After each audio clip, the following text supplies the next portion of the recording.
𝗧𝗨𝗥𝗓𝗦𝗧. It's Sunday, next show in our series on Deobandis. I hope that you're all in the best of health and iman. It's been an interesting week. A number of developments have taken place, but before we go into that, let's do our quick intros. Sayyid Ali, how are you? Assalamu alaikum, Sayyid Ali. Walaikum salam. Sorry, you caught me off guard. Not a problem. You're forgiven for the time being. I was just trying to catch a quick nap. Okay. You don't nap now. The show started. No sleeping allowed. And I'm sure Sayyid Zadi's functioning perfectly. How are you, brother? Assalamu alaikum. Walaikum assalam wa rahmatullah. Everything is fine. How about you? Alhamdulillah. All is good. All is good. So today is episode 10 of our series on the Deobandis. Now, before we go into this sort of topic area, I need to. A lot of people may have just tuned in. They might not really know the background of the channel, why it was established. So I thought it's an opportunity really to give a kind of a background as to why we were set up, what we're doing, and where we are now.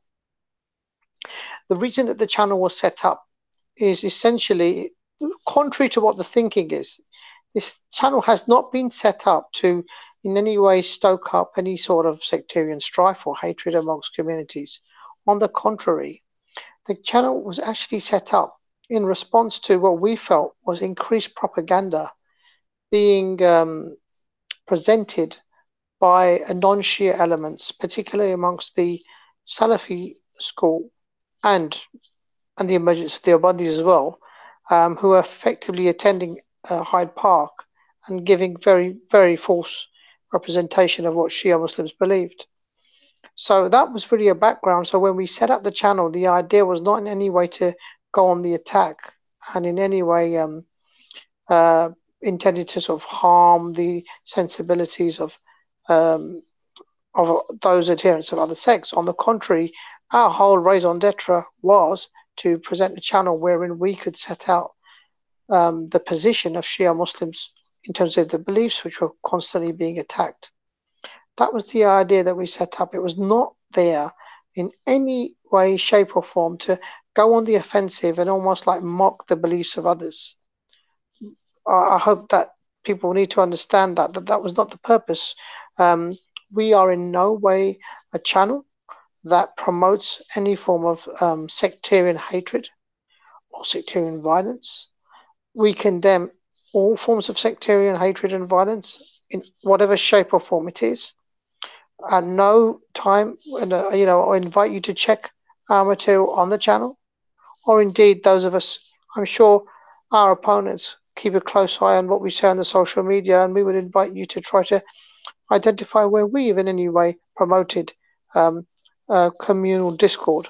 On the contrary, we are individuals which are very, very pro working together, getting Muslims together in the terms of understanding one another's beliefs, respecting one another's beliefs.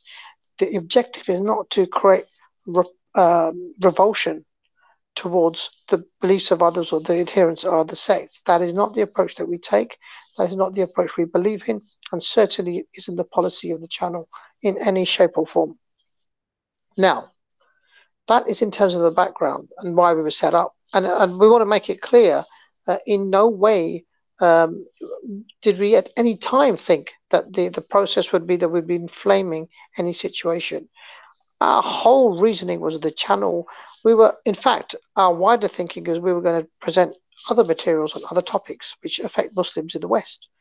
There are so many other topics we wish to talk about. Obviously, we've also had brothers from the revert community talking about Prophet Jesus ﷺ, at Christmas and Easter. So our program planning has been wide anyway. Unfortunately, certain events have taken over where we have had to respond, and we have essentially come forward and responded in the way that we have. And inshallah, I will discuss that in the second portion of this show. It's specific individuals that we are addressing and why we are addressing them. What we find very unfortunate is our approach is one of an academic approach, in the sense that when we are defending a position, when we are defending our stance, we wish to use texts, we wish to be analytical and do it in a manner which is not there to offend or stoke up hatred. That is our approach. What's happening now is our opponents, who are obviously very well known, the channel is itself well known. We've got now a Deobandi and Salafi marriage of convenience on that channel. Rather than look at things in an academic manner, the approach that they're now taking, and it's really, really desperate. It's almost like a clutching a straw scenario. The best way to do that is to vilify people. So what they're trying to do is almost portray Shia Muslims like a, like you get Dickensian villains. So these are, evil personified, these individuals. So what they've done is, rather than try to deal with things in an academic manner, they're seeking to vilify them. And you know something, when you do this methodology, no one gets harmed but yourselves and Muslims in large, on the whole. I'll give you an example. This same channel didn't have any shame, and I warn, and people know this. When they decided to do a whole, they released some material saying Shias are racists because their material has got racism in it. That was something we never wanted to address, because really it's known that in Islam we are tolerant. All Muslims are tolerant, and we do not in any way give the green light to racism. It's something which is not known to us. It really shouldn't form part of the DNA fabric of a Muslim. So when they decided to, almost, it is really hitting below the belt and present materials, which the only reason, it wasn't really an academic, the only reason, and they know that as well, was to try and stoke up sectarian, communal hatred between us and the black communities. So that was one reason. That was one example. And what happened?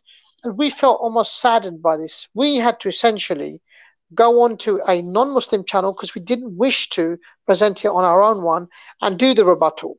Okay, so and in a way, all we did is then we showed that the racism that they're sort of presenting in our books, we can respond to those narrations, and there's far, far worse racism in yours. Now, you tell me, when we do this type of approach, who benefits? Does it benefit Muslims at large, or does it cause a disbenefit? Is it something that you could say it anyway sort of creates community cohesion and understanding towards Islam? Does it? No, it doesn't. But unfortunately, these individuals had no shame, and they did what they did, and we had to respond. Fast forward a few months, and where are we now?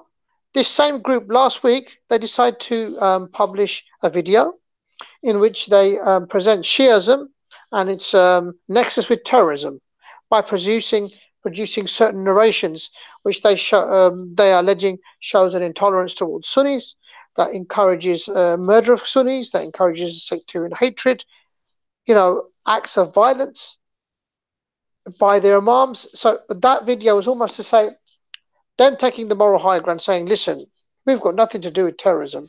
Shias are terrorists. And, they've done this sort of underhand tactics before. But when this video came out last week, I think all of us, the Bayat al-Ghadeer team, were very, very irritated to say, this is a real low blow, because really, let's be totally honest with you guys, if we really wanted to go from 2000 until now and looked at terrorism and terrorist acts which have been perpetuated, whether it's in this country, whether it's in Southeast Asia, whether it's in South Asia, whether it's in America, who are the perpetrators overwhelmingly of those acts? If we were to look at all of the acts of terrorism which have taken place, have they been done by Shia Muslims or Sunnis? Sunni Muslims. Who have been doing it? In this country, post 7/7. Okay, let's go pre 7/7. Let's say 7/7 and beyond. All these acts of these legislation that have been passed to deal with Muslims involved in terrorism. Has a single Shia been involved in any of that? Have any Shias been arrested? No. But who has been arrested? Which individuals did ascribe to those groups? The very channel that is now presenting itself as almost a beacon of moderation and portraying the Shias as terrorists, is the adherents of your sect that have been involved in terrorist acts from 2000 up until now. We could rewind the tape even more if you want. And brothers, let's be very clear. We do condemn terrorism in all shape or form, whether it's done by Shias 100%. Whether it's done by Sunnis or the Salafis, whatever wing of it is. But please don't take the moral high ground and present yourself as some sort of Gandhi-style peace activists when really the problem is in your house. Now, the problem that we now face is you've done this stupid video intentionally to spread hatred of Shia Muslims and present us as terrorists. So now we've got no choice. We will do a rebuttal, and we're going to bring out all of the terrorism and all the fatwas and all the nonsense in your books.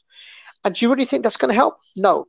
The only people that is going to serve is we're almost providing cannon fodder to the opponents of Islam, the critics of Islam, such as Tommy Robinson and the whatnots. But you've left us with no other choice. We never thought that we needed to do this, but this is how desperate you guys have become. Rather than deal with things academically, you want to kind of lower the tone. And all that's going to happen now is you have forced us to do a rebuttal in which we will, inshallah ta'ala, provide all those references which really will not benefit anybody, but really you need to look at yourselves. And if there's any blame going to happen from here on in, it's purely on this channel for starting it. Sayyid Ali, do you want anything to add to that point? Nothing. I think you've kind of hit the nail on the head in terms of, let's be realistic. We know what it's your ideology which ultimately leads to people going to blow themselves up in mosques and at various religious shrines.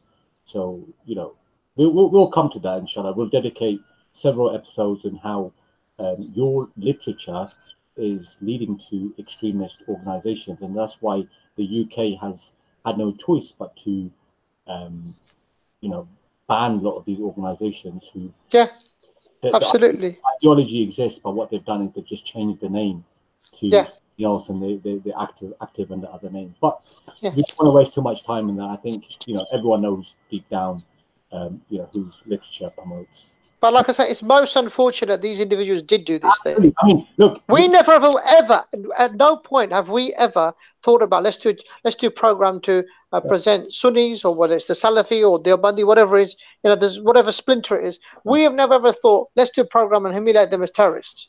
No. But you done it. It absolutely shocks me that they thought they were clever trying to do that. Absolutely. What can you say? But I'm lost for words. But I think really we are short. As you said, to say, look, the thing is, the only people who are going to benefit from this are the enemies of Islam, because they're going to utilize that evidence, and they're going to use it and present it against Muslims. It's the sincere Muslims, that is. Yes, absolutely. Others may have a different opinion. They may endorse such type of behavior. But yeah, I mean, we condemn all forms of terrorism. Be it the Taliban, be it organizations like 𝗧𝗨𝗥𝗓𝗦𝗖𝗥𝗓𝗦𝗧𝗏, ISIS, Daesh, or whatever you want to call them. But it would be nice to know what your position is about these groups as well. We condemn terrorism, whether it's within Shiism or whether it's in other branches of Islam. Absolutely. And actually state what your position is about these groups as well. Exactly, and also the Deobandi duo, who are very, very vocal against us, they also need to clarify that, because I know for a fact that the materials that they're using at the moment are the inspiration of terrorist groups. For example, Sipai Sahaba, they're sort of mullahs that these guys are affiliated with. We know who they're involved in, what sort of terrorist acts they've been involved in. And you guys, the same sort of Takfir mentality is clearly you guys are following that approach. So so let's see you guys come out and condemn Azam Tariq and condemn 𝗦𝗨𝗥𝗡𝗦, and condemn Zia Faruqi. Let's see you do it. I think that.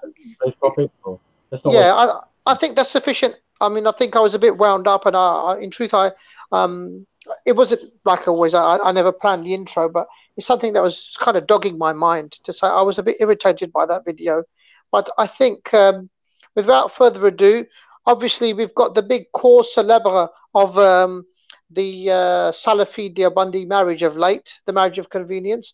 We don't want him to feel left out. As promised, our approach is to try to deal with the dynamic duo sort of deception and dishonesty in 1 week, and deal with this individuals the next week. Today, we're fortunate because we're dealing with 2 in 1. So we will, inshallah ta'ala, deal with Brother Haji and his deception for this part of the show. So, Sayyid Ali, do you want to sort of I'll play the clip so everyone yeah. Just bear with me a minute.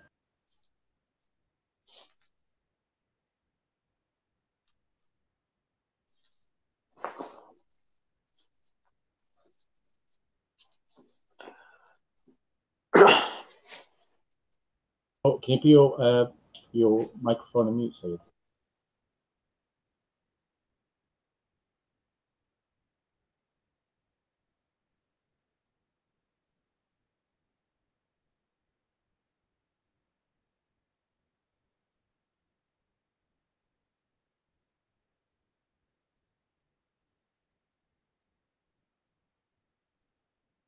Sorry, apologies. I just had to bring it up for you guys to have a look at.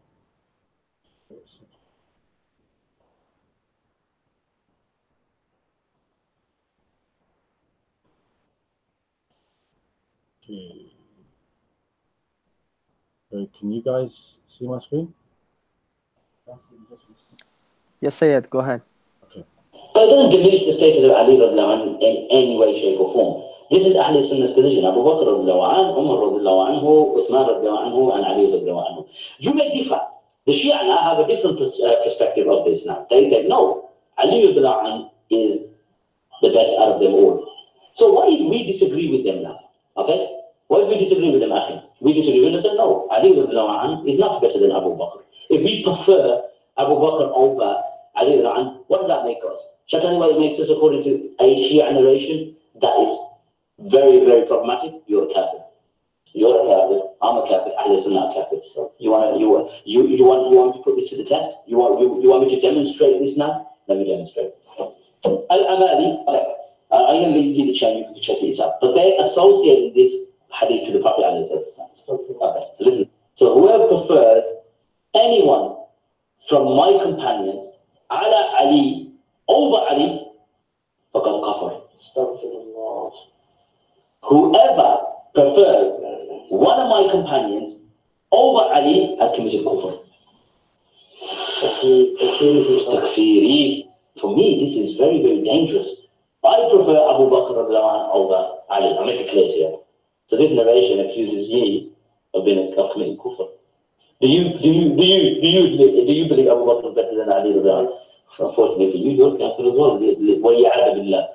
So, many brothers from Ahl Sunnah wal Jama'ah are going to feel very, very sick after listening to this. Don't you agree? Very sick. I'm feeling sick because apparently I'm a kafir now. You committed disbelief, Akhi. Ya Allah. Another episode done, I told you, I've got many more. Wallahi, Ahl Sunnah wal Jama'ah, you're going to be enlightened. Make dua for me and the brothers from Birmingham. Wallahi, make dua for us. Have so much effort and time has gone into this to preserve your iman. Don't fall into these traps. Assalamu alaikum wa rahmatullahi wa barakatuhu. Once again, I hope you enjoyed this particular video. We've got many more lined up. Don't you worry about it. We have not finished anytime soon, believe me.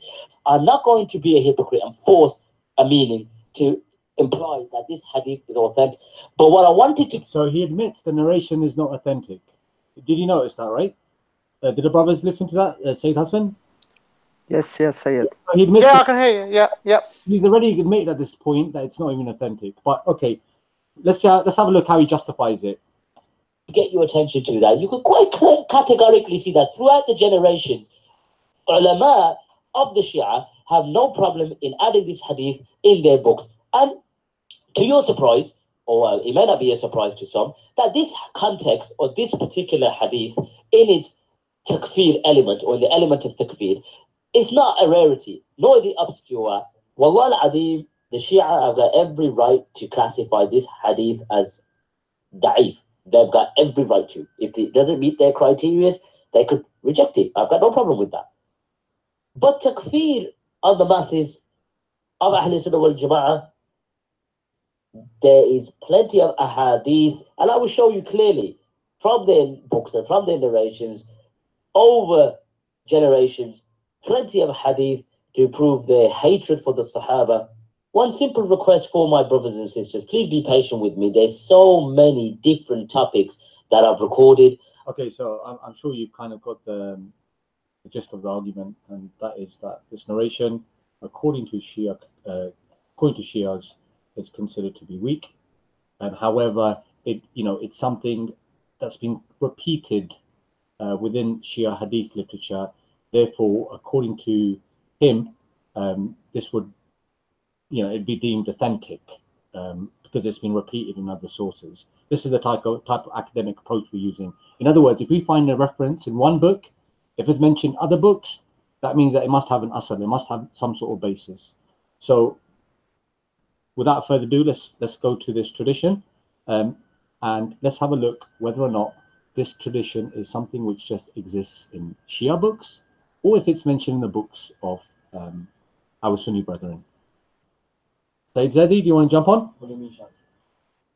Yes, Sayyid. Now, I'll present the tradition or the report from their own books, right? And you would have noticed that for him, the biggest thing is that if a tradition or a report is present in a book, then it is enough to, ridicule the whole sect because of it, or to mock Shias because of it. So we will be applying the same logic, but we won't be going into the authenticity of the tradition for now. We will be just quoting it from their books and showing the same report from their book and actually using the same standard that he has applied against us. Right. So should I quote the report, or do you want to say something, Sayyid Ali and Sayyid Hassan? Should I move forward, guys? Go for it. Yeah, move forward, Sayyid. So the first quote will be from 𝗧𝗨𝗥𝗡𝗧 from Ibn Hibban, volume number 9, page number 281, and the book is published in Hyderabad, India. So Ibn Hibban says under the tarjuma, or under the narrator Yusuf ibn Isa al-Mirwazi, he says حدثنا إبراهيم بن نصر العنبري حدثنا يوسف بن عيسى حدثنا الفضل بن موسى عن شريك عن عثمان بن أبي زرعة عن سالم بن أبي الجعد قال سئل جابر بن عبد الله عن علي فقال ذاك خير البشر من شك فيه فقد كفر. It says that Salim ibn Abi Ja'ad says that Jabir was asked about Amir al-Mu'mineen Ali alayhi salatu wassalam, and Jabir said ذاك خير البشر, Ali is the best of creation, من شك فيه, anyone who doubts about it, فقد كفر, he has committed blasphemy or kufr. This is from Al-Thiqat ibn Hibban. The second quotation is from Tarikh al-Damashq, volume number 42, page number 372 and 373, and it is published by Darul Fikr, Beirut. The quotation says that there are different traditions that Ibn Asakir has quoted. Said, can we go to the Ibn Asakir scan, please? Can we move forward? Kitab al-Thiqat is done. So he quotes the quotation, he quotes the tradition, and the tradition goes as حدثنا محمد بن كثير الكوفي حدثنا الأعمش عن عدي بن ثابت عن زر عن عبد الله. I apologize. I think there's a slight delay in the document. So if you just pause and just stick with that tradition for Ibn Hibban for now, and I will try to resolve the issue from my side. So just bear with me. Okay, so should I wait till then, Sayyid, until the document comes up? If you want to, yeah, why not? Yeah, I think let's wait till then. Sayyid Zadi, I think we need astaghfirullah right now, don't we? Or is it? Yeah. Is it a takbir or is it astaghfirullah time? Astaghfirullah, or what should we say? I think with respect to his standard should be astaghfirullah. With respect to our standard should be nara hadri, right? Exactly, So, exactly. Yeah. So, but you see, I mean, he was so outraged. I'm a kafir now. You're a kafir. We're all a kafirs. Yeah. So this is a narration you need to explain to your own people. The same narration is in your books. And say that's not even in one book, right? Look, the quotes that he's getting is from like 2 of our books, 3 of our books. It's not about the quantity. Believe me. Go for Yeah, it. just commenting on it. Believe me, if you go into the quantity, bro, there are like 30 books, 35 books. I can quote the same tradition, right? At least. Right. Yeah. Anyway, so we'll go back to Tarikh al-Damashq by Ibn Asakir. It says, "An Ali." This time is from Amir al-Mu'mineen.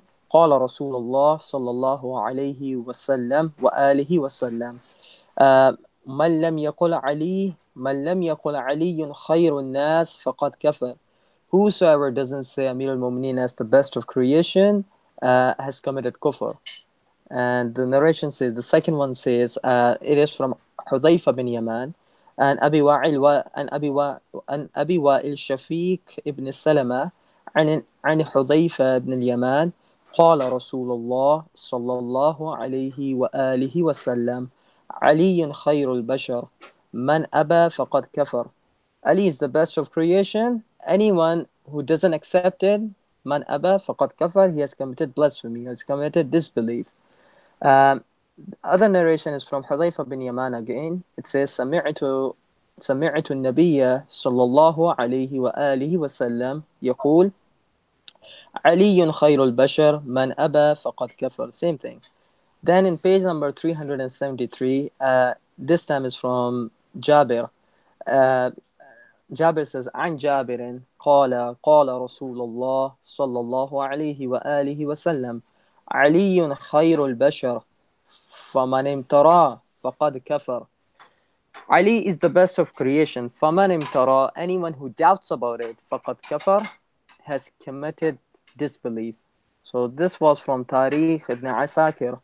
And the other scan that now we have is from Ahmad ibn Hanbal in Fada'il al-Sahaba. Now this quotation is not from Ahmad ibn Hanbal. This is from his son Abdullah ibn Ahmad ibn Hanbal.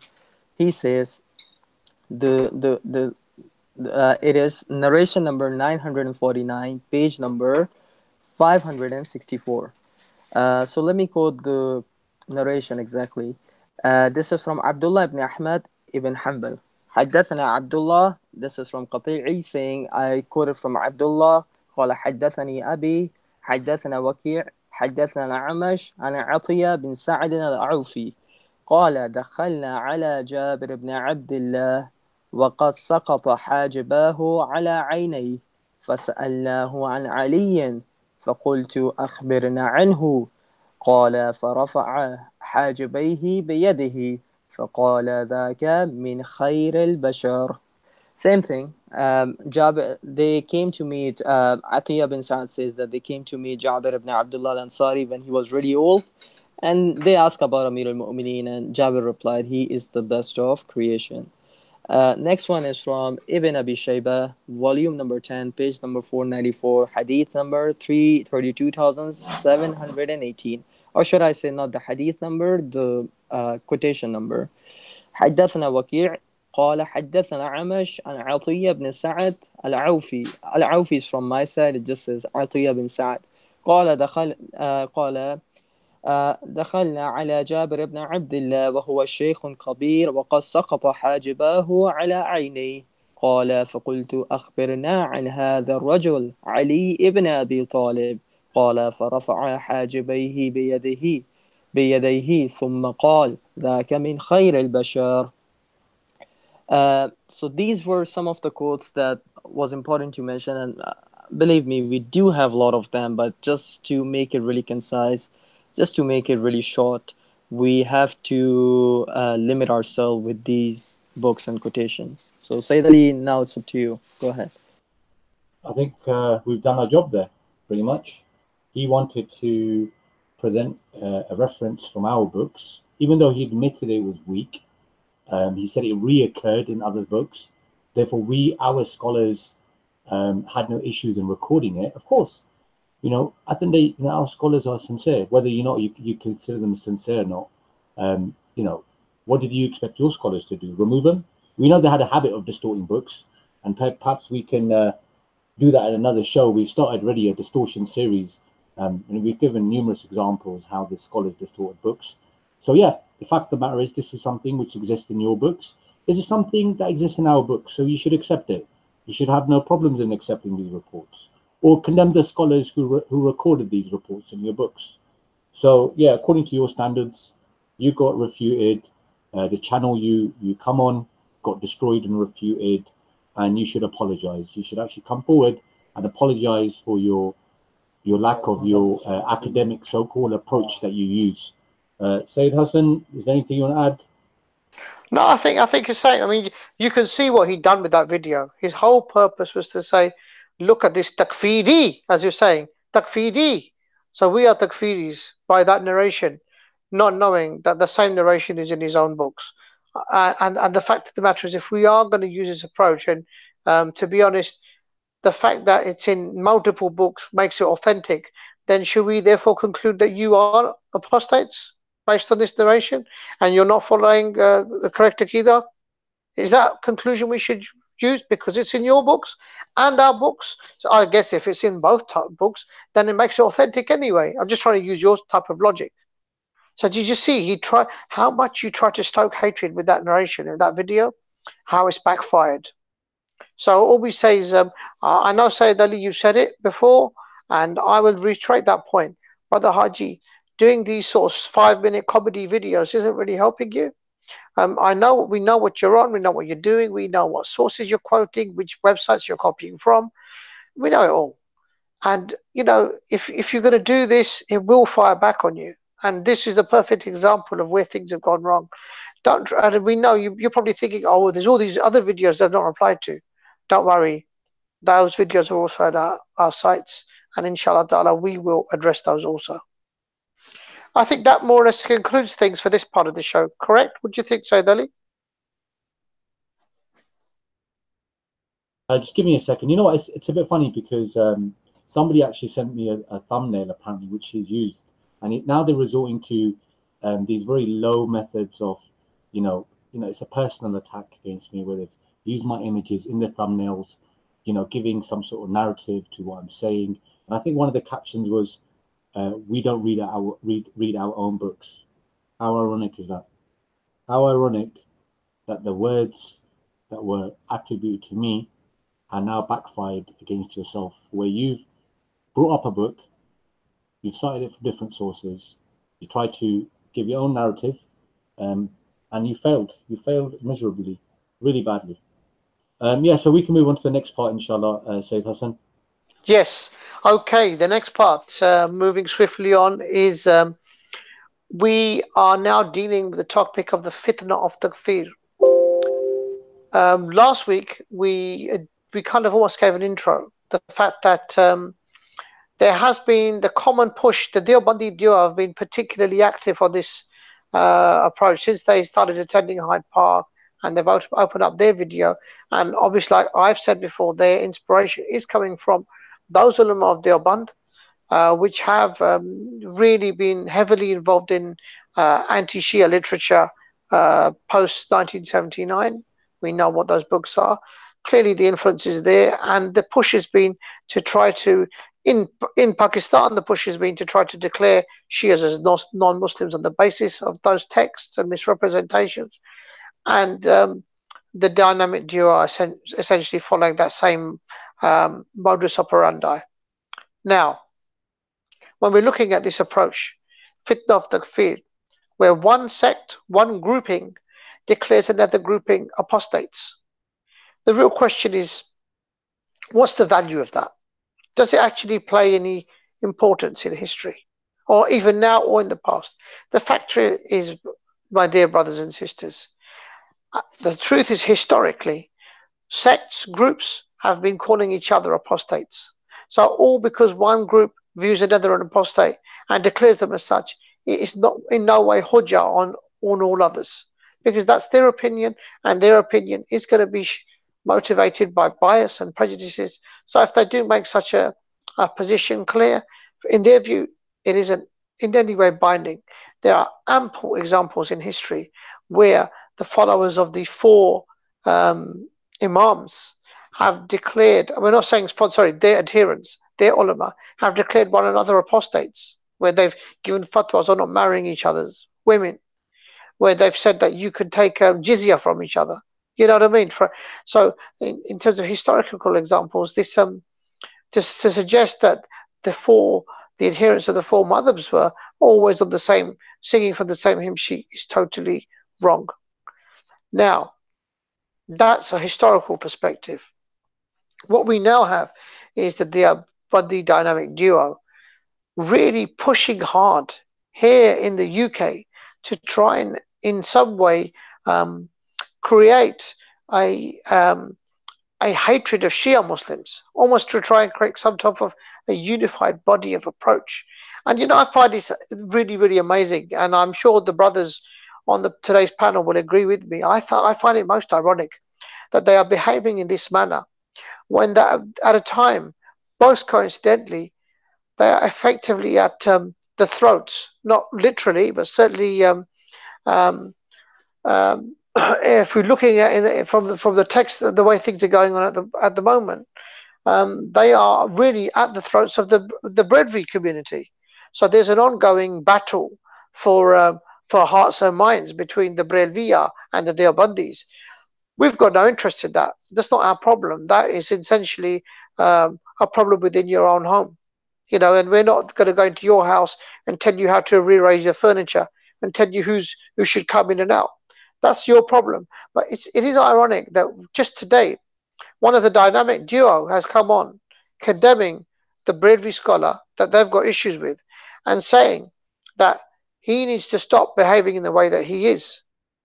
And, you know, some of the things that they've said, you know, that the Deobandi community didn't want this, but the Barelvi Mulana started it by taking the mickey out of them and exposing theirs. And this will continue until he desists. Well, my dear friends, the dynamic duo, guess what? At no point did we, the Shia community, Bayt al-Ghadeer, who you're picking issues with now, taking it very personally with us, we didn't want anything with you guys either. We started this channel to defend our position due to the hatred, to the sort of nonsense that was being spewed from Hyde Park and other corners. We didn't have any issues with the Deobandi community. You have come out and attacked us and started making fun of us and mocking us and lying, misrepresenting our texts. So in the same way, you're crying today over the fact that you didn't have any issues and the Barelvis have started picking on you. We had no issues either. You started picking on us, which is why we are where we are. And where are we right now? We are episode 10 into addressing your nonsense. We are into episode 10 of exposing your lies and misrepresentation of our books. And this is episode 10 where we are essentially analyzing and refuting your texts. Sorry, refuting your works by looking at and holding them up aloft to a wider audience. We didn't want to do any of this. We've using your same approach.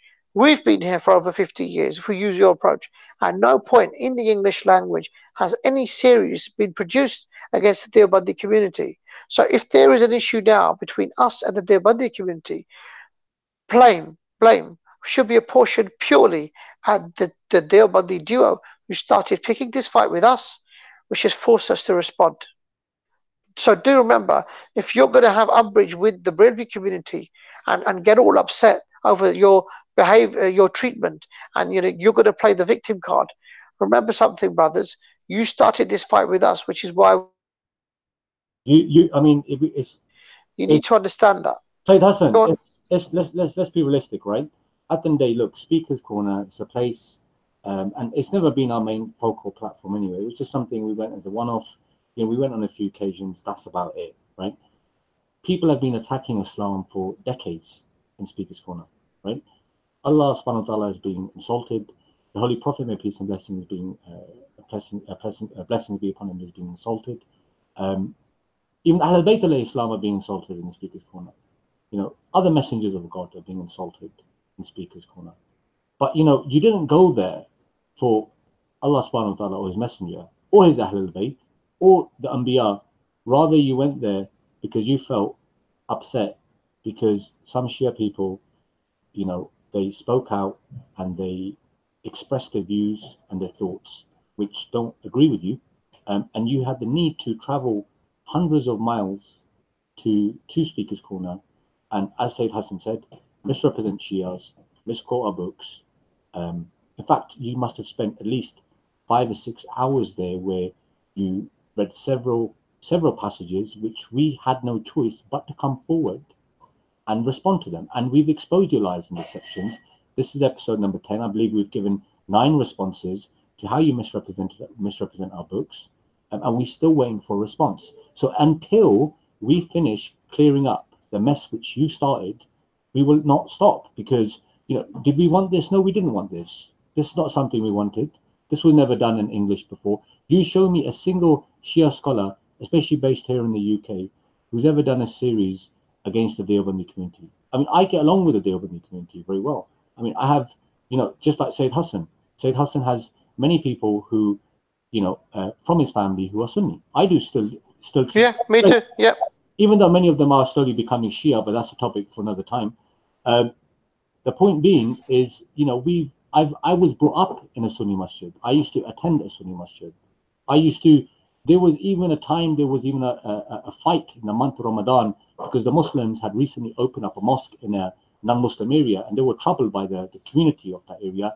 And I went and stood with Sunnis to defend that mosque.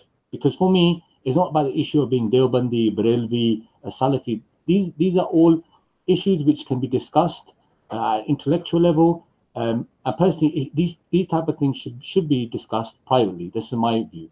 However, we are left with no choice. We need to respond back to these things.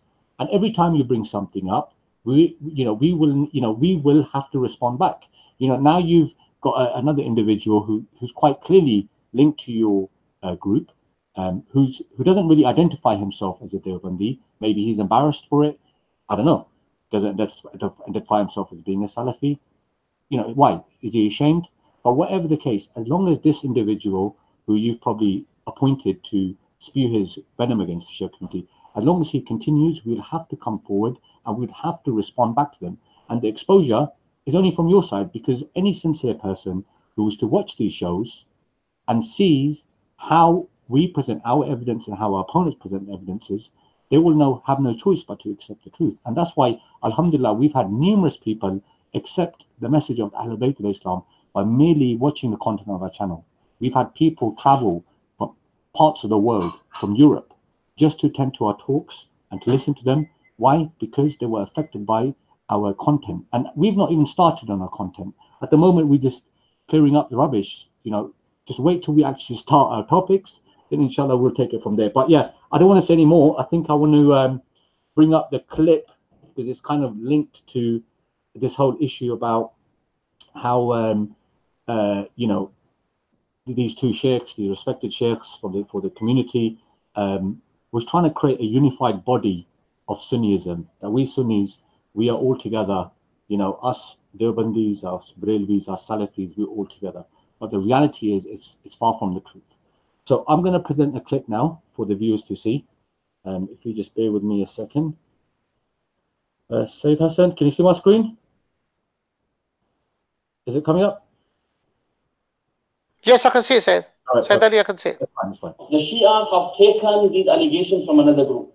Number two, the Shia keep bringing up Deoband and the Salafiyya, Deoband and the Salafiyya, as if this is a minority sect issue. One thing we want to make clear to the public, and the public, alhamdulillah, majority of them are already aware, and one thing we want to bring clearly to light in front of you, Bayatul Ghadeer team, and that is, your issue with us is not an issue of Deoband. Your issue of your kufr is an issue against the Barelviya, the Deoband fraternity, and the Ahlul Hadith Salafiyya.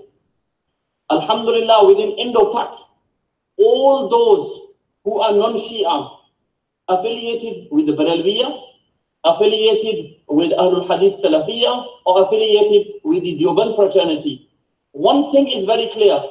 All of them agree, and all of them are unanimous that the Shia, 12 Shia, are kafir outside the fold of Islam. By the way, he's lied here. For those who didn't watch last week's show, it's quite clear that the Deobandis themselves, they don't have a consensus that Shias are not Muslims. We don't need a fatwa for them to identify ourselves as being Muslim. That's irrelevant.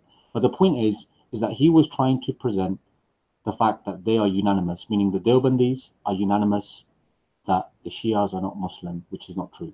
He also said, the Barelvi said that there's a consensus amongst them that all of them believe Shias are not Muslims. Again, that's not true. And he also mentioned the fact that Salafis have a consensus that Shias are not Muslim, but again, that's not true. So what he's trying to do, he's trying to present some sort of unified body that, you know, us Sunnis, when he says us Sunnis, what he actually means is, he means his own group here. What he means is his own Deobandi movement. We, all of us, meaning the Barelvis and Salafis, we all consider Shias to be non-Muslims. Hassan, Sayyid Hassan, did you want to say something here? Yeah, I mean, I think it's the most amusing thing is this very fact that this individual, it has been an attempt to say it's them against us, all of the Sunnis. So now he's presenting himself as a unified body. You know, this is really like all, you know, like almost like a hippie hug. Everybody's in it together. It's us against the evil Rafida. So it really is amazing and ironic that this same individual who's now presenting this unified front in this video is, as we speak, our loggerheads with members of the Barelvi community. But that's, inshallah, we will deal with that in this very program. Hassan, let me play this rest of it. Sorry. They have nothing to do with Iman, Islam. They are not a sect within Islam. And for this, I want to make one thing clear. And I want to present at this point only one reference. Why one reference? Is because the Shia keep bringing up 𝗦𝗨𝗣𝗢𝗢𝗢𝗢. Why not the third one which I've mentioned? The third fraternity is the Barelvi.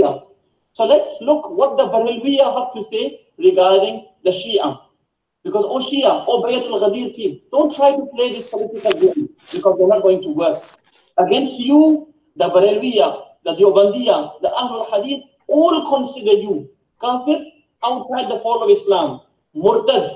You are not Muslim. You are not mu'min. Your Iman is not thabit and established. That's it. That's about it. So as you can see, he's trying to. He brought up a fatwa of 𝗦𝗨𝗣𝗎𝗧𝗓 to say Shias are not Muslim. Yeah. But today, he's actually doing videos against 𝗦𝗨𝗪𝗧𝗓 to accuse him to being a blasphemer. Yeah. Irony. Against the Holy Prophet. It's like, hold on, my friend. Why do you think we're really bothered whether 𝗦𝗨𝗪𝗧𝗓 considers Shias to be Muslim or not? Seriously. Does it bother you if 𝗦𝗨𝗪𝗧𝗓 considers you people to? He also considers you guys to be non-Muslims. So what do you want to say about that? Exactly. It's like I said, historically these groups have been calling each other kafirs, and so what? I'm not lost sleep over it. Have you lost sleep over it, Sayyid Ali? No, but why would he bring up 𝗦𝗨𝗪𝗧𝗓 against us? Like, that's the biggest irony, as we shall see in today's show. Yeah. So that leads us in today's show. Since we are dealing with the fitna of Takfir, we dealt last week and we negated the idea that there is a unanimous front consensus that the Shias are apostates. We showed that isn't the case. And in today's show, we will deal with since the individual was very fond of creating this united front and intentionally quoted the fatwa of 𝗦𝗨𝗪𝗧𝗓 on the Shia that they are apostates. Today we will, inshallah ta'ala, deal with how the Barelvis have likewise reciprocated similar kindness to the Deobandi community. So this is our special gift to the Deobandi duo in this regards. I'm not going to say much more. I'll leave it to you two brothers for this part of the show, then I will deal with the conclusion. Okay, so Sayyids, I'll leave it to you. So what we're going to do now, inshallah, we're going to start presenting fatwas of Barelvi ulama. Not one fatwa, we'll present you several fatwa about what the Barelvi community, just like how you accuse them to being blasphemers of the Prophet, they also accuse you people to being blasphemers of the Prophet and out of the fold of Islam.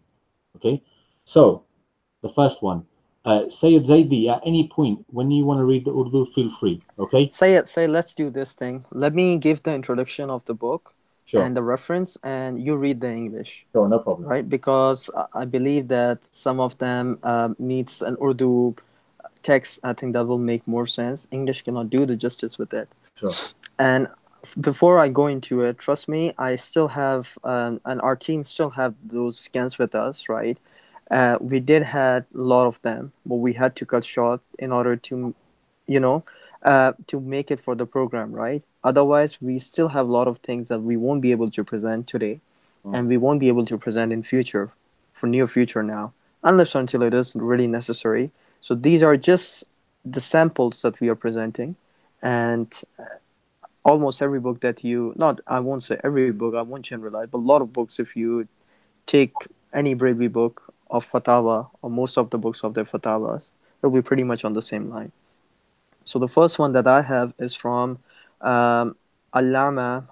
The author is Muhammad Khalil Khan Al-Qadri Al-Barkati An-Nuri, and this is أحسن الفتاوى المعروف فتاوى خليلية.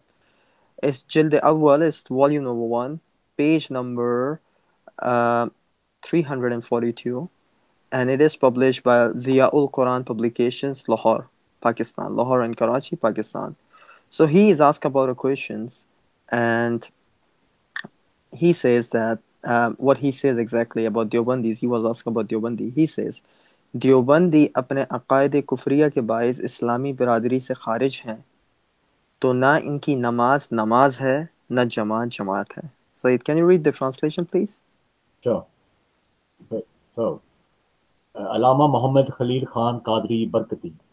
Deobandis, because of their blasphemous beliefs, are out of the fold of Islamic community. Deobandis' prayers are not prayers, and their congregation is not congregation. Yani, said actually it means is they praying or they not praying is equal. Like whatever they pray is not even a prayer. Yeah. Right? Yeah. And their jama'at is not jama'at. Yeah. Right. Second one that I have is Fatawa Ajmaliya. It is also known as Ajmul Fatawa.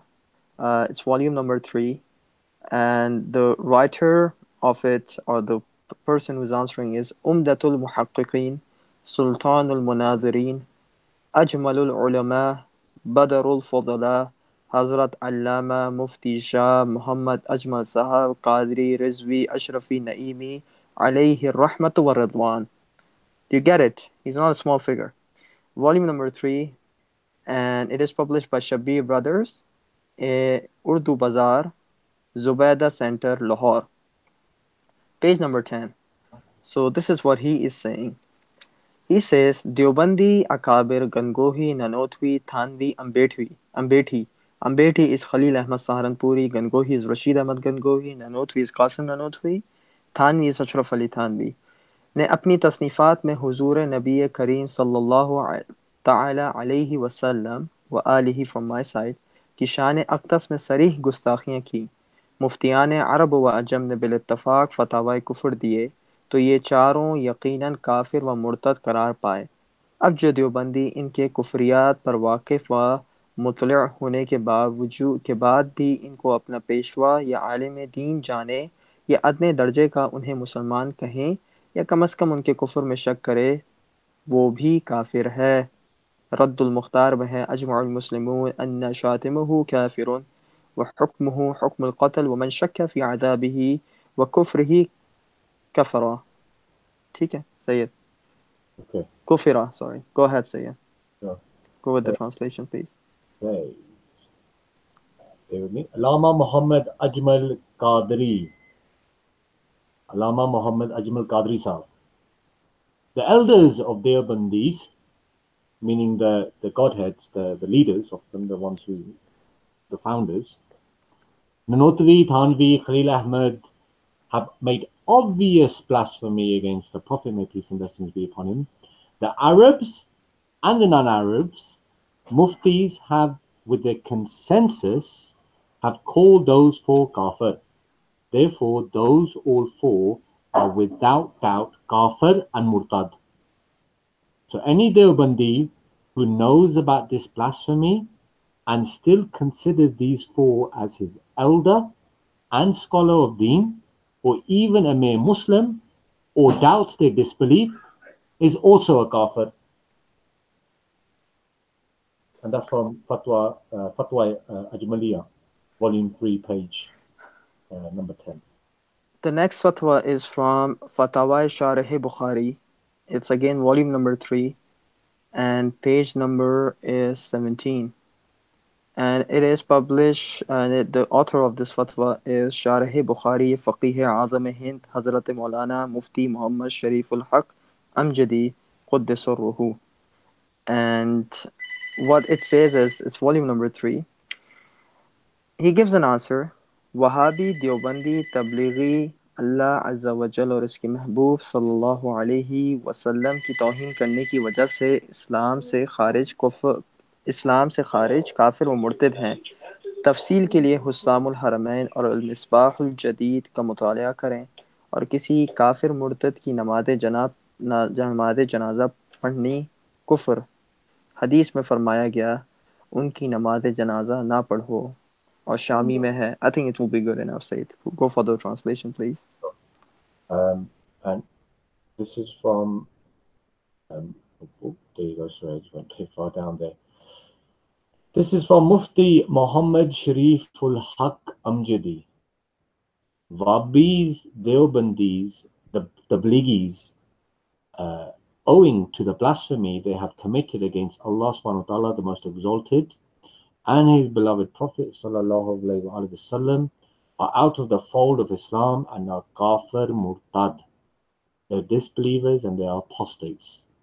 For more details, please refer to 𝗧𝗨𝗥𝗓𝗦𝗖𝗥𝗓𝗙 and in 𝗦𝗨𝗣𝗣𝗢𝗥𝗧. For more details, it's not allowed to recite the burial prayers for disbelievers and an apostate. And by the way, I believe there's a tradition actually in Bukhari which talks about the Prophet, may peace and blessings be upon him, leading or praying the funeral prayers of Abdullah ibn Ubay, who was the chief of hypocrites. But according to this fatwa, the Deobandis, the Wahhabis and the Tablighi Jamaat are even worse than the hypocrites. So it's not permitted to recite their burial prayers, as it's not permitted to recite the burial prayers of a disbeliever and a apostate. So Sayyid, the next one is from Maulana Hashmat Ali Khan Qadri. Now, Maulana Hashmat Ali Khan Qadri, for the people and for the listeners, he was one of a really prominent Barelvi scholars, and he had done debates with different other Deobandi scholars. And he has written a book, 𝗧𝗨𝗥𝗓𝗦𝗖𝗥𝗓𝗙. That's not a book that he has written. Actually, I should say that he has compiled different fatwas that were given against Deobandis, and he published them in 𝗧𝗨𝗥𝗓𝗦𝗖𝗥𝗓𝗙. Now, one of the objections that was brought against 𝗦𝗨𝗣𝗣𝗢𝗥 Khan was that his book was, he did translation in Arabic for the quotes of 𝗦𝗨𝗣𝗣𝗢𝗥𝗓𝗦 and other. And since he did the translation in Arabic, he got the fatwa from the Arab scholars, but they were deceived and they didn't know Urdu, and that's why the quotations that were blasphemous were not really blasphemous, right? So what the objection was that if you give these statements to the people that know, to the scholars that know Urdu, they wouldn't pronounce it as a blasphemous statement. So then afterwards, the Hashmat Khan and other people, they gave these statements to the people, to the scholars that knew Urdu, and they gave the fatwa of kufr against Deobandi scholars. And those fatwas were published in 𝗧𝗨𝗥𝗓𝗦𝗖𝗥𝗓𝗙. It's a refutation of a book by Deobandi scholar Khalil Ahmad Saharanpuri, Al-Muhannad ala al-Mufannad. It's kind of a refutation to it, but in a different way. So in 𝗧𝗨𝗥𝗓𝗦𝗖𝗥𝗓𝗙, there are so many quotations from many different scholars that it is impossible to, quote the whole book, because that would take days and ages to quote each and every scholar. So what we did was that we are giving you the title, and it's 𝗧𝗨𝗥𝗓𝗦𝗖𝗥𝗓𝗙. The one that we are using is published by Markazi Jamaat Ahl Sunnat Pakistan, and the page number that I'm specifically quoting for a reason is page number 100. And this fatwa against Deobandis is from Jami'a Radawiyya Darul Ulum Manzar Islam Ahl Sunnat wal Jamaat Bareli Sharif ke fatwe. So these are the fatwa from the school of Ahmad Raza Khan, like the madrasa or the school that Ahmad Raza Khan used to teach. And it is in Bareli Sharif, as they say. So, Sayyid, Sure. I'll read very quickly. It says Maulana 𝗦𝗨𝗥𝗡𝗦𝗖𝗥𝗓𝗏 Qadri has written a book collecting fatwas of the scholars in the subcontinent saying Deobandi elders are kafir. The name of the book is, as you mentioned, and the page number. He quotes the fatwa from Jamia Rizviya. Radawiyya, Yeah, Darul Islam, Manzar Islam, Ahl Sunnah wal Jamaat, Barelvi Sharif. So So- let's go to another one. Sayyid, I think there is not much to translate because the whole page is basically talking about fatwa against Deobandis, right? So nothing specific to quote inside. Now the next one we have is from Mufti Nizamuddin Multani. It's from Munazir Islam, Allama Muhammad Nizamuddin Hanfi Qadri Sarwari Multani as Khulafaya Hazrat Sultan Bahu alayhi rahma. This is called Sultan al-Fiqh al-Ma'ruf Fatawai Nizamiyya, published by Isha'atul Quran Publications, Urdu Bazaar, Lahore, and it's coming from Dr. Mufti Ghulam Sarwar Qadri, who is the teacher of Hadith and Tafsir in Jamia Radawiyya, Model Town, Lahore. So he says, what Mufti Nizamuddin says, और कि जो शख्स हुजूर अलैहिस्सलाम की शान और इल्म व ज़ात व अहकाम में नुक्ताचीनी करे या ऐब करे या हकीर समझे या किसी को माने और किसी से इनकार करे या आपके लिबास मुबारक को बुरा जाने या आपके रुतबे को घटाए तो बेशक इन सूरतों में काफिर हो जाता है. This is from Nizamuddin Multani. Now under the footnote, Ghulam Sarwar Qadri साहब says, जैसा कि उलमाए देवबंद के बुजुर्ग जनाब मौलवी अशरफ अली साहब थानवी ने हिफ्जुल ईमान व जनाब मौलवी रशीद अहमद गंगोही व खलील अहमद अम्बेटवी साहब ने बराहीन क़ातिया में हुजूर सल्लल्लाहु अलैहि वसल्लम के इल्म पाक पर नुक्ताचीनी की और तनकीद की, फ़कत कादरी इस सिलसिले में आ हज़रत मौलाना शाह अहमद रज़ा ख़ान फ़ाज़िल बरेलवी अलैहि रहमा की किताब तमहीद ईमान और हुस्सामुल हरमैन और मौलाना हशमत अली ख़ान लखनवी अलैहि रहमा की अस्सवारिमुल हिंदिया मुलाहिदा फरमाएं, फ़कत Qadri. So Said, can you go through the translation? Mufti Nizamuddin Multani Qadri.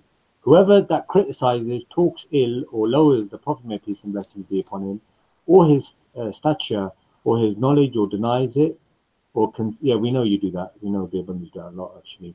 Or knowledge of, or denies it, or considers the Prophet's, may peace and blessings be upon him's clothes bad, or negates the Prophet's lofty status, then he becomes a kafir.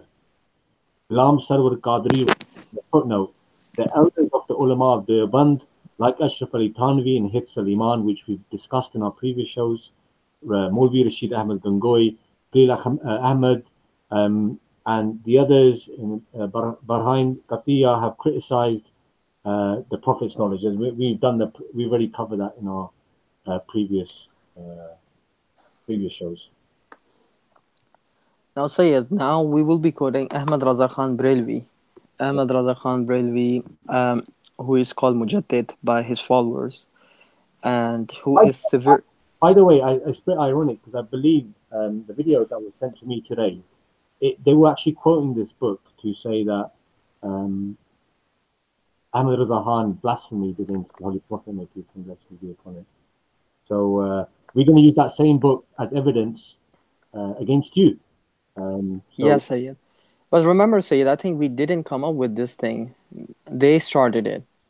We already knew that. Like, why would we quote Deobandi fatwas and Salafi fatwas and Deobandi fatwas against each other? Yeah. Like, we already know about it, and it's not something which is concealed. But if they want to bring forward a united front against Shias, right, and claiming that they are united against Shias, right, then we have to show them the true things. And you see, like, before we did it, Maulvi Usman himself went against his own thing.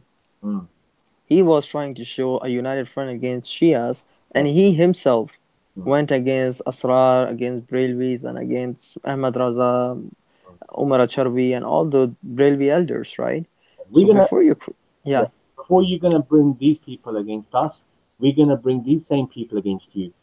That's it, Sayyid. And honestly, these one thing that our viewers should know, especially that are from Indo-Pak, they should know that these fatawas and these quotations that we are quoting, I think it's useless, honestly. Like, their fatwa of kufr doesn't mean anything to Deobandis. We can also say that Deobandis fatwa of kufr or any other fatwa of kufr doesn't mean to us anything, right? You guys have pronounced takfir on each other. So Sure. what if you guys pronounce takfir on us?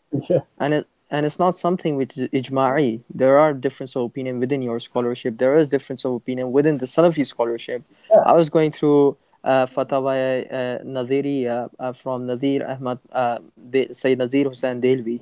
He's a really, really famous Indo-Pak scholar. 𝗧𝗨𝗥𝗓𝗦𝗢𝗓 𝗬𝗓𝗓𝗏, another Salafi scholar from Indo-Pak. They have said Shias as Muslim, right? So it's not, as I said, this is not our topic because we are only dealing with Deobandis. Likewise with Barelvis too, there are scholars within them that consider Shias as Muslim. At the same time, they have scholars that probably would pronounce takfir on us. So it's not something new. You guys pronounce takfir on Barelvi sometimes by saying that they believe in 𝗦𝗨𝗣𝗣𝗢𝗢. Anyone who believes in 𝗦𝗨𝗣𝗣𝗢𝗢 is a mushrik and whatnot. So for us, it's not a big deal, honestly. But since you were really happy to present a united front, it's time to show you the real face. So this is 𝗦𝗨𝗣𝗣𝗢𝗧𝗏. Now we'll be quoting only the fatwa of Ahmad Raza Khan Barelvi, right? Ahmad Raza Khan Barelvi has different books. Some of them are compiled in Fatawa Radawiyya. Inshallah, we'll be quoting a few from that. And this is collection of his malfuzat, or his sayings from his follower, or not his follower, but his own son, Mustafa Raza Khan. So it's Malfuzat ala Hazrat, Rahmatullah alayh. It is published by Maktabatul Madina Dawat Islami. Page number is 301. And it says, Ahmad Raza Khan is quoted to have said, ऐसे ही वहाबी, कादियानी, देवबंदी, नेचरी, चकड़वाली, जुमला यानी सब मुर्तदीन है कि इनके मर्द या औरत का तमाम जहां में जिससे निकाह होगा, मुस्लिम हो या काफिर असली या मुर्तद, इंसान हो या हैवान, मुहिस बातिल और ज़िना खालिस होगा, और औलाद वलदुज़ ज़िना. Sayyid, can you please translate that? So Ahmed Raza Khan Barelvi said, likewise, Wahhabis, Qadianis, Deobandis, Nechari, Chakrawalis, all of them are apostates. Anyone from them, be it a male or female, married to a Muslim, a kafir, a murtad, a human, or even an animal. And by the way, in their fiqh, they do have rulings on marrying animals and whether you're allowed to, pray behind them or whether you're allowed to eat the meat. That's a topic for another time. But here he's even talking about even marrying an animal. Yeah, he says that even if they marry an animal, will only be considered as a zina, and the children born from the union will be bastards or will be illegitimate. So in other words, if a Deobandi was to marry a donkey or a lamb of some kind, and he was to that animal was to conceive a child, according to this, it would not even be permitted to not only pray behind them, because in the fiqh they do allow praying behind half men, half animals. That's as I said to you. Let's get this again. So they say what in the eventuality of a child being born from this union. Even if a child, am I right? Yeah, you're reading it right. Yes, Sayyid. It actually, let me just make it simple. If a Deobandi, Wahhabi, Nechari, Chakradwali, or anyone, they all are murtad. Murtad means they were Muslim, they committed kufr, and they are apostates now. Right. If any of their mardarat, or if any of their man or woman, right, they marry anyone, including human being or animal, whatever comes out of it is, I cannot say it. We can just say walad zina. Yeah, right. A product of fornication. That's right. So I personally know, bro. Like, I belong from Pakistan, right? I know so many Barelvis and Deobandis. They have married with each other, right? Yeah. And they have, mashallah, they have kids, and they are living really happily, right? Imagine we quoting this fatwa to them. Yeah. Yeah, right? cause issues, definitely. Yeah. So I think sometimes I still remember that Sipahi Sahaba or any other people, they would sometimes quote Ahmad Raza Khan, Allah Hazrat said about this thing about Shias, right? Hmm. So I think with in reply to them, we can quote this thing to them. Mm. And we can say that Ahmad Raza Khan has even given a possibility of you guys marrying animals. Yeah. Right? That's Yeah. interesting. That's And interesting. Deobandi the donkey.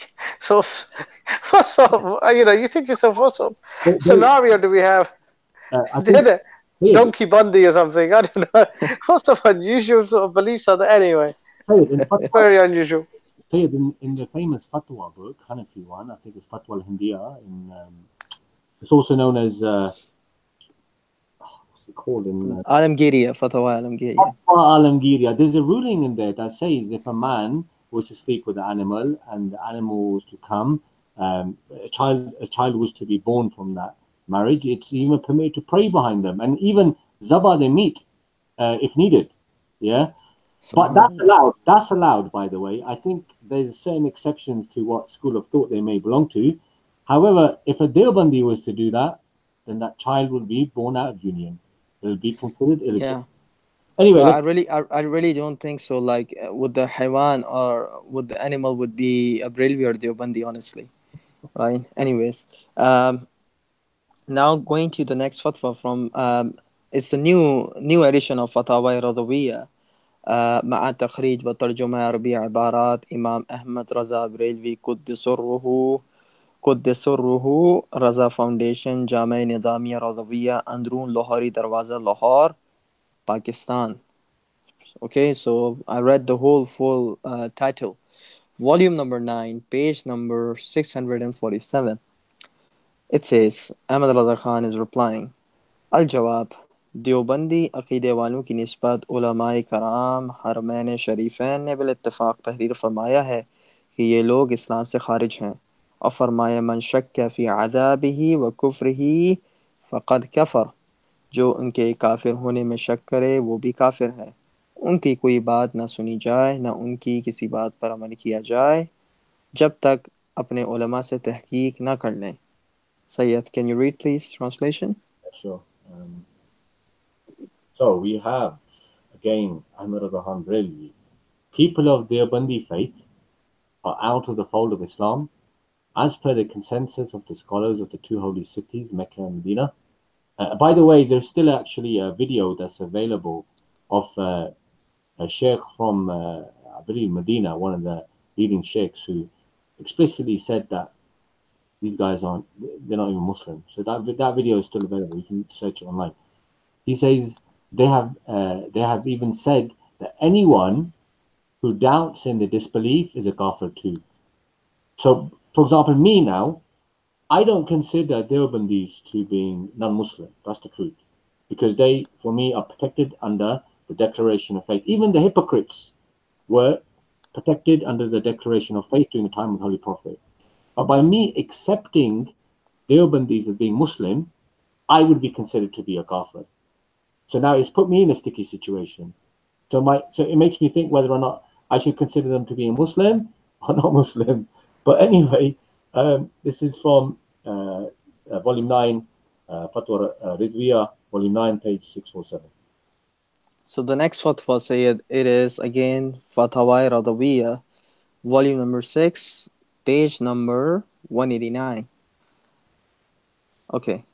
غیر مقلد وہابی دیوبندی سب اسلام سے خارج ہیں اور ان کے پیچھے نماز باطل محض والتفصیل فی حسام الحرمین والنہی الاکید وغیرہما، اور اس مسئلے کی تفصیل حسام الحرمین اور النہی الاکید وغیرہ میں ہے. یہ ان کتاب کا نام ہوگا. This might be the name of the book. واللہ سبحانہ وتعالی اعلم. Yes, Sayyid.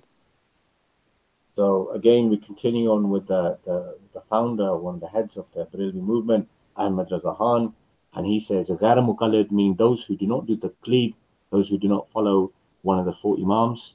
Vabi, present day Salafis, in other words. Well, that's not fair, to be honest with you, because some Salafis do believe in taqleed, but and Deobandis are all out the fold of Islam. Oh, sorry, this is the wrong one. We're talking about the Haramain, aren't we? Now say this is right one. This is right. Yeah. This is right. This is right. Okay, so he says Deobandis are all out the fold of Islam. Praying behind them is simply not allowed. It's false. It's invalid. It's batil to pray behind a Deobandi Imam. So if you are praying behind a Deobandi Imam and you are Barelvi, you need to stop doing it.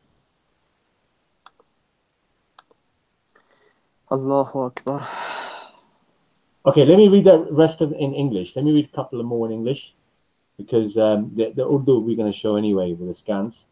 Again, 𝗧𝗨𝗥𝗓𝗦𝗧𝗜𝗢𝗙, Barelvi, Ashraf Ali, and all the people of Deobandi faith and their books are worse than the books of mantiq, logic, philosophy, or rather even worse than the books of Hindus.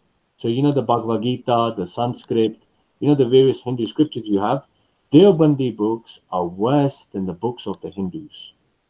As for the books of logic and so forth, philosophy, whatever you want to call it, and of Hindus, the expectation that Muslims can go astray is lesser than reading the books of 𝗧𝗨𝗥𝗓𝗦𝗧𝗜𝗢𝗙 and other Deobandi books, meaning you are more likely to get misguided by reading the books of 𝗧𝗨𝗥𝗓𝗦𝗧𝗑 and the Deobandi elders than you are to read the books of philosophy, logic, or etc. etc. So yeah, again, if you are reading these books, you need to stop reading them. You need to go out there. You may be better off sticking to books of philosophy and books of Hindus. Volume 4, page number 599. And there's a scan for the viewers to go back and have a look at. The next one, Ahmed Raza Khan Barelvi, he says, Wahhabis and Deobandis are not even Muslim to begin with. They're not even Muslim to begin with. So praying behind them is void, shaking the hands with them, and saying salams to them is not allowed and a sin. So meaning that recently, I think there was a sit down between two members of one of the Barelvi community and the Deobandi community. So when they sat down and they were greeting each other, in theory, they were kind of going against the fatwas of the founding fathers. Because according to the founding fathers of the Barelvi movement, by even shaking the hands and sending salam on them, it's not allowed, and it's a serious sin. And that's in page number 600 of the same book which 𝗧𝗨𝗥𝗓𝗦 mentioned, and there's a reference there. I think, oh, that's it for the day. Sayyid, there's an important point before we conclude here. One thing that I see a lot in their fatwa is مَنْ شَكَّ فِي عَذَابِهِ وَكُفْرِهِ فَقَدْ كَفَرَ. Anyone who doubts about their punishment, or anyone who doubts about their disbelief, is a disbeliever himself. So it's not even just, okay, I'm a person that doesn't have an opinion, right? I'm just like a neutral person. I don't want to keep an opinion about Deobandis. Let's say if I'm a Barelvi, and if I say this, even then you will be considered a kafir. So do you get my point, right? There's one thing pronouncing takfir. There's another thing saying if you don't pronounce a takfir, then you would be a kafir too. So unfortunately, like they wanted to present a united front, right? But unfortunately, they have to decide who is kafir and who is a Muslim before they come and fight us. We see this type of behavior as well, especially in certain social media platforms where certain individuals, they will actually say, we don't consider Shias to be Muslim. But you can't blame them, you know. After all, you know, they're affiliated with these type of extremist views and beliefs, which, let's be realistic, in this day and age, it's not really practical, you know, to have these views and opinions. Sayyid Hassan, did you want to say anything before we wrap up today's show? Well, I just think it's you know, it's quite amusing the manner in which they've just embarrassed themselves yet again. They were desperate to create this a unified consensus, and I think it's almost like, you know, when you get someone who's their example, it's a bit like a bald man, and suddenly he gets a bit of confidence and goes out and buys a nice wig, and he's going up, you know, presenting everybody that look, I look fine, I look really cool, this is my natural hair, and everybody's, you know, looking at me and happy, and all of a sudden it gets windy and the wig falls off and everyone notices he's bald again. And that's really what's happened there. They've tried to create this kind of image of perfection, you know, where really once the day gets a bit windy, the storms get a bit choppy. What happens? Full exposure. The skirts get blown up, and everyone has to pull out a measuring tape. Exactly. And this is what's happened. Exactly. So really, unfortunately, the wigs come off, and their baldness has been exposed again.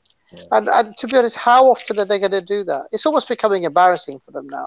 Right. Week after week after week, things are going wrong. And like we said, the irony of it all is you try to prevent, at the same time you try to create this united front of all of the Muslims against the Shias in India subcontinent. Look what's happening within your own garden, hey? Within your back garden.